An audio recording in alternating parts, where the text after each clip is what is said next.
పవన్ కళ్యాణ్ ఒక ప్రభంజనం. పవన్ కళ్యాణ్ ప్రేక్షకులకు దేవుడు, అమ్మాయిలకు కలల రాకుమారుడు, జనసేన నాయకుడు. ఇదంతా నానానికి ఒకవైపు. ఆయన సిద్ధాంతాలకు మెచ్చి ఆయన అభిమానులు పవనిజం అని ఆయనకు దాసులయ్యారు. ఇప్పటి వరకు రాజకీయాల్లోకి వచ్చి ఆయన ఏమి సాధించాలనుకున్నారో, ప్రజలకు ఏమి చేయదలుచుకున్నారో తన యాత్రల ద్వారా చెప్తూనే ఉన్నారు. కానీ పాస్ట్ లైఫ్ మొత్తం సినీ గ్లామర్ కావడంతో, రాజకీయాలపైన పూర్తిగా ఫోకస్ పెట్టడంతో తమ వ్యక్తిగత జీవితానికి దూరం అవుతున్నారు. ఈ విషయంపై పవన్ స్పందిస్తూ, నేను బేసిక్గా నటుడిని కాదు, నటుడిగా చేయబడ్డాను. అది భగవంతుడి నిర్ణయం అయ్యుండొచ్చు. నటుడిగా ఏమీ ఆశించలేదు. చేసిన సినిమాలు కూడా చాలా తక్కువే.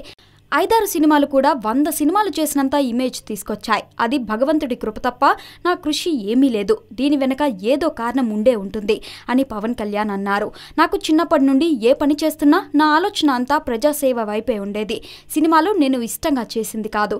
పరిస్థితుల కారణంగా నటుడిని అయ్యాను. అందుకే నేను ఎప్పుడూ నా సినిమా సభలు జరుపుకోలేదు.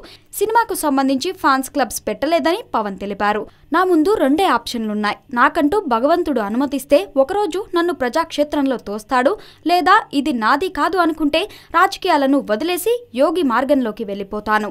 నాకు ఈ 2 ఆప్షన్లే కనిపించాయి. ఎప్పుడు సన్యాసి అవుతానో తెలీదు, ఎప్పుడు సంసారి అవుతానో తెలీదు అని పవన్ కళ్యాణ్ వ్యాఖ్యానించారు.